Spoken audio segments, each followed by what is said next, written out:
Research is to see what everybody else has seen and to think what nobody else has thought. Namaste and welcome to the JNMA podcast. I am your host, Lisasha, and today we are diving into a fascinating and a very relevant research topic from the latest issue of JNMA. We will be discussing an article titled Reliability and Validity Evidences of TAGE Emotional and Behavioral Problem Checklist for Child Mental Health Assessment in Nepal. This research addresses an important gap by validating a tool specifically designed for assessing emotional and behavioral issues among Nepalese children.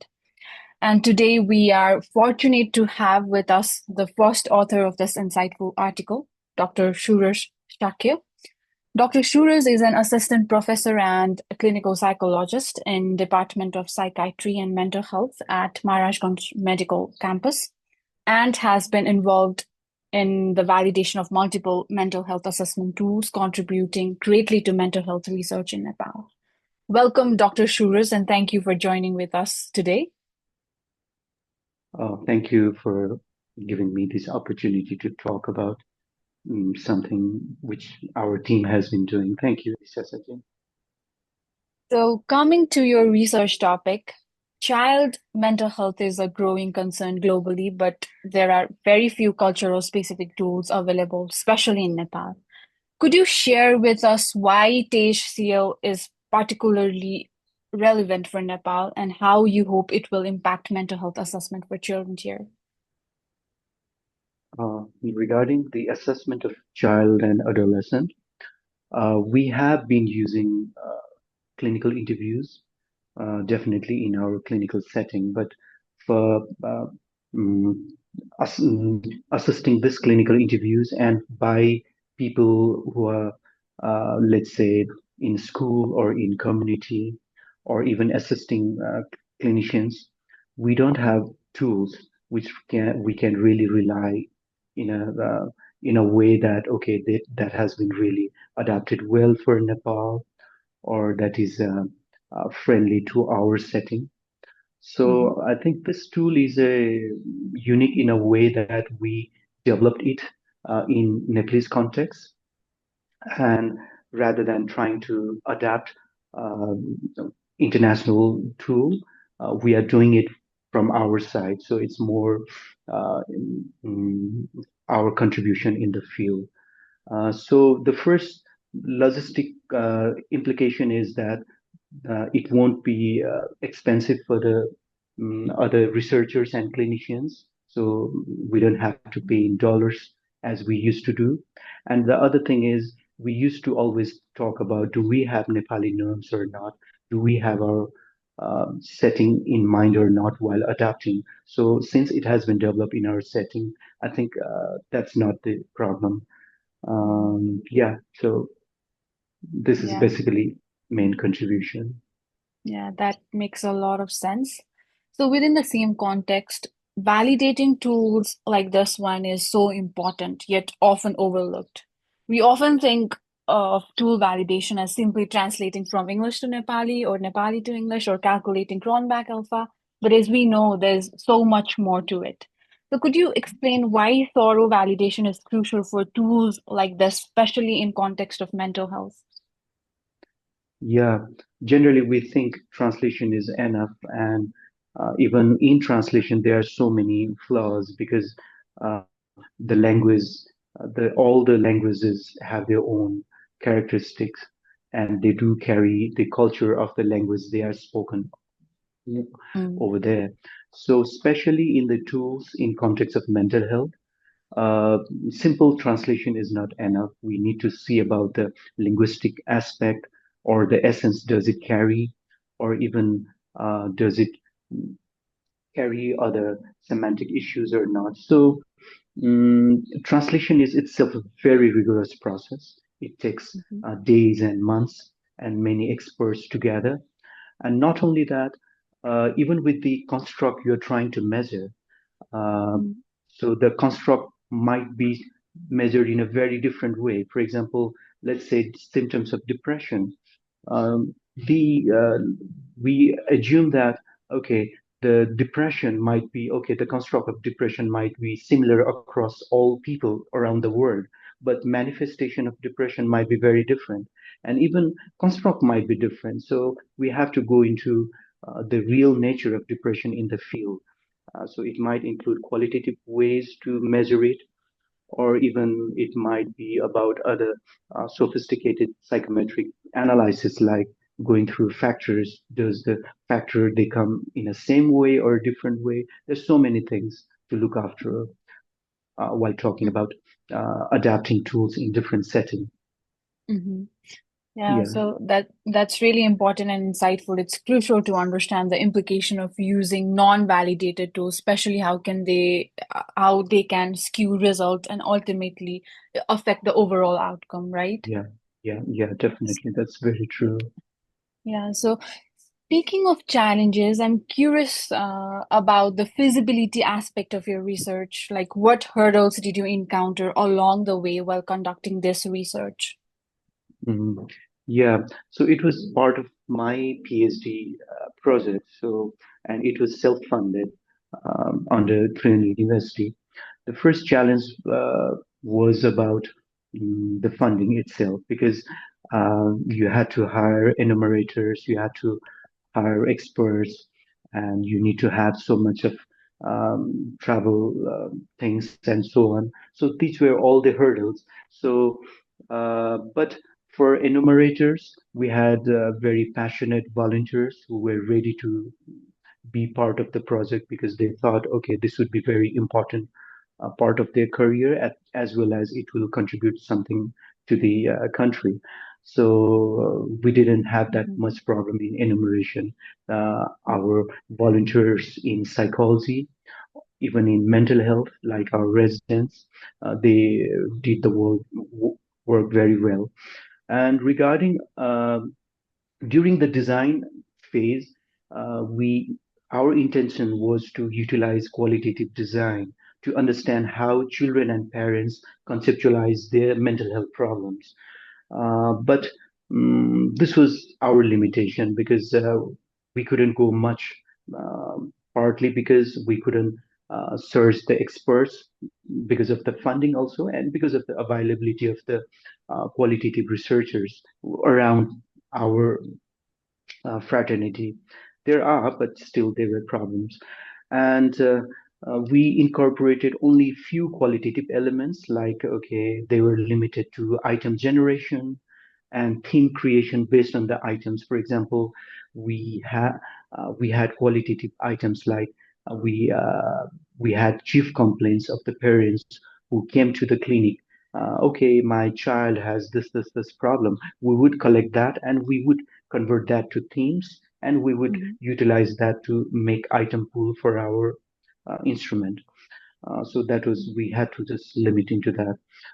And mhm, I still feel the richness of qualitative studies would have been really great, but mhm, we had to abandon it rather than feasibility. We had to abandon from our main research proposal. mhm. That Yeah, sounds these quite are, complex. yeah, So it's yeah, like fascinating to know how many factors play into the success of a research study. So yeah. moving forward, what was the interest factor that really drove you to pursue this research? Like what sparked your passion for this topic, Dr. Shiraz? Mm, yeah.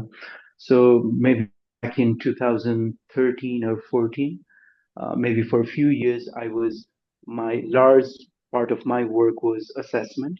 And while doing mental health assessment, mostly I used to get referral from children and adolescents. And we were using tools which we were merely adapting in our Mhm, clinical setting also. But I was always thinking how to adapt them properly so that we are very much sure that this tool works for us. So I started my thinking about my project about adapting Western tool in our context. So that's called, they are very good global tools. But later thought, why only why can't we contribute in the literature by becoming collaborators and producers of tools rather than just being mere consumer or recipient of the tool? It's not bad to become mere recipient or consumer, but still, you also have Mhm. to become producer or collaborator so that you can contribute to the literature. We always say, okay, Western tools do not work well, but unless we become producer, how can we say that those tools work or not?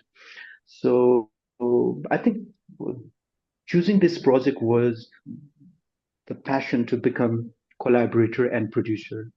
I think that's Mm. it.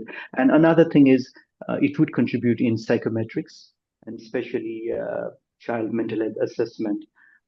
Yeah, as a clinician. Mhm. It's truly inspiring to hear about your motivation, Dr. Shuras.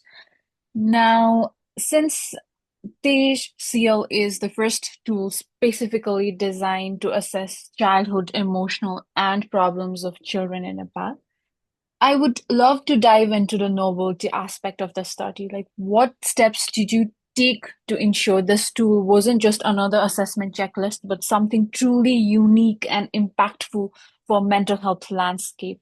Like, how did you ensure that your research brought something new to the table? Yeah. Regarding this type of tool, these are categorized under empirically based assessment, so bottom-up assessment, and these type of tool have been popular in last 1 century or one and a half century, let's say.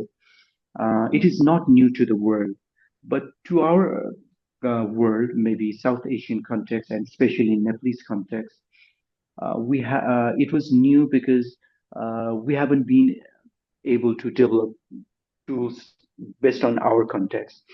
And the first thing I did was try to search any initiative taken in Nepal regarding tool development or even tool validation.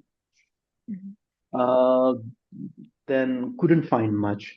Partly because, okay, we didn't have much contribution in the scientific arena in this aspect, especially in psychometrics, and partly because we don't publish, even though many students they might have some works done, or even the researchers or the in academia, they don't publish this more into the gray literature probably or even in form of dissertation and thesis.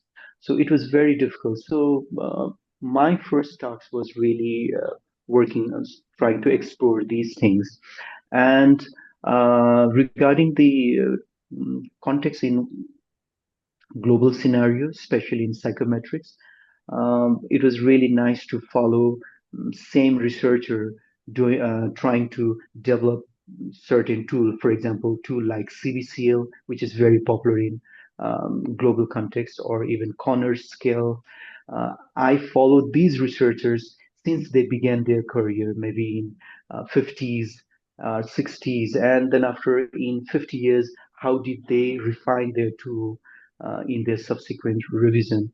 So I think novelty is not about really coming very new, but about uh, going through what has been going on in your field, what is the mhm, gap, and how mhm, you can approach that problem in a new way. But all the inspiration you get is from the legacy your seniors have uh, set for you.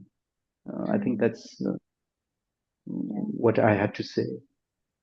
Yeah, that's fantastic. It's clear that novelty in your approach really adds value to the body of knowledge on this particular topic, especially here in Nepal. So now, when you're conducting research with populations such as children's, ethical concerns are always front and center. Were there any Yeah. specific ethical challenges you had to navigate during the study? Mm, yeah, that's a very important question, especially with children and adolescents.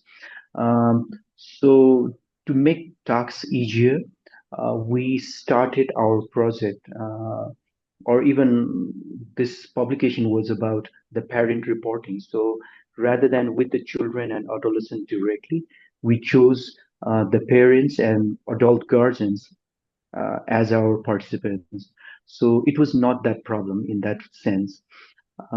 But to approach the parents through schools in community, that was one task. How we get the consent from the school, even the educational authority, and getting to the parents.